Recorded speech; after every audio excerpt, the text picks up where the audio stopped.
All right, let's jump right into this explainer. Today we're unpacking a really incredible, grimdark, mythical fable called The Architecture of Honest Ruin. It's this deep, almost visceral look at the ultimate clash between dogmatic delusion and pure intellectual conscience. So I want you to imagine a world bathed in the weak, dying light of a shriveled sun, casting these long, inescapable shadows over absolutely everything. That's the psychological landscape we're exploring today. It's a place where the grand monuments we build to our own beliefs might actually be our greatest traps. Section 1. The Mask Maker's Valley. We start in the oldest quarter of this valley, right beneath a smog-pale sky. And the visual here is terrifying. Cathedrals growing impossibly tall, held up by horrific femur buttresses. It's a society built literally and figuratively on death. For 17 generations, this group known as the Mask Makers perfected their craft here. And here's the real tragedy of it all. They sincerely believed in what they were doing. They dipped their masks in quicksilver and treated it like an actual baptism. They genuinely believed that the mask was the face. They'd arrange vertebrae in geometric patterns across their chests and call it a philosophy. I mean, it's just a masterful depiction of institutionalized delusion, passed down for so long that nobody even thinks to question the madness anymore. Section 2. Architecture of False Power. So right at the center of this valley is our main antagonist, a figure known simply as the Architect. His cathedral is magnificent, sure, but only in the way that tombs are magnificent. It's impressive, but it's cold. It's dedicated entirely to something that no longer breathes. To really get what his domain is all about, we have to talk about intellectual poverty. This is the core concept of the fable. Intellectual poverty is the state of mistaking a ruin for a cathedral. It's a place where pilgrims show up, nod gravely at these rigid dead doctrines, and then leave completely unchanged. It gives you the illusion of depth without any actual critical thought. And the sheer depth of this poverty is staggering. Despite how beautiful this so-called temple of absolute truth is, not a single true thing had been thought inside those cathedral walls for 200 years. 2 centuries of just recycled dogma. The Architect built his truth across 7 vaulted chambers, and every single one was walled with the compressed, lifeless doctrines of dead teachers. It perfectly illustrates how institutions can keep up the aesthetics of wisdom while being completely bankrupt of any living thought. Section 3. The Debate of Bones. Now, the narrative shifts dramatically when a character called the Seeker arrives. If the Architect represents dogmatic decay, the Seeker is pure intellectual conscience. He steps into the antechamber to challenge the valley, and the Architect greets him. But get this, the Architect is wearing a mask of such extraordinary craftsmanship that 3 of his 4 eyes are false. Think about that metaphor for a second.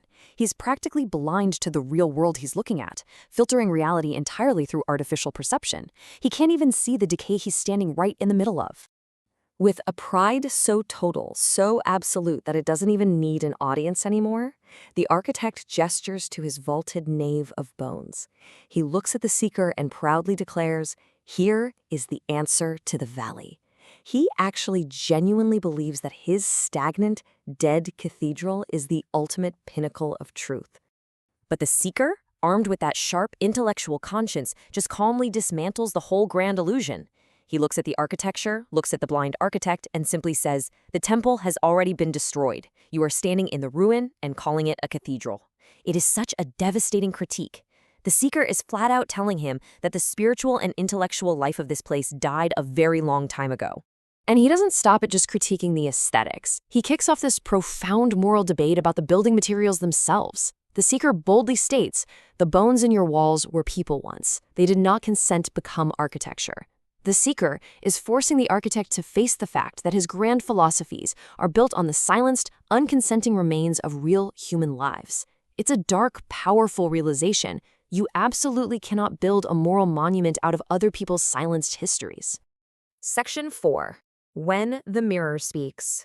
Confronted with this piercing, undeniable truth about his intellectual poverty and the horror of his life's work, the Architect violently strikes the Seeker. Which, honestly, is what men do when the mirror finally speaks. When a dogmatic illusion shatters, the first reaction is usually to lash out physically. But the Seeker doesn't run away. He doesn't fight back either. He just sits in the antechamber and waits. For 40 days. It's a massive, symbolic period of transformation. For 40 long days, the brutal reality of the mirror slowly, agonizingly crushes the Architect's grandeur. The intellectual poverty underneath that mask finally makes itself known to him. Section 5. Building an honest ruin. At the end of those 40 days, something finally breaks. The architect reaches up and he removes his mask. His actual face, which hasn't been used in so long, is confused. It's frightened. But at last, it's awake. The delusion is broken. And his transformation isn't just internal. It requires literal, physical deconstruction. He spends the rest of his life executing 3 steps of radical honesty. First, remove the mask. Second, dismantle the false cathedral, bone by bone, returning them to the earth to honor that lack of consent. And third, build absolutely nothing to replace it. By clearing the slate, he frees the future from the bones of the past. So the real takeaway we want you to have today is the contrast between these 2 states of being. On one hand, you have the false cathedral. It looks impressive. It offers this terrifying blind comfort of absolute certainty, but it's totally cold and filled with dead doctrines. On the other hand, you have the honest ruin. It's dismantled, it's raw, and yeah, it's probably scary because it gives you 0 absolute answers, but it is grounded in reality, it's returned to the earth, and it is entirely awake. This fable leaves us with the first, and definitely the hardest, wisdom of the valley. An empty lot is far more honest than a towering monument built on false doctrines. To actually start thinking for yourself, you have to be willing to tear down your own monuments. You have to be willing to stand in the honest ruin of your old beliefs rather than seek comfort in a really beautiful lie. As we wrap up this explainer, I want to leave you with a vital question to ask yourself. Think about the beliefs and the structures in your own life right now. Are there any unconsenting bones or dead doctrines supporting your worldview? What false monuments are you refusing to tear down just because the mask is a little too comfortable to take off? Think on that. I really hope you found this exploration as fascinating and challenging as I did.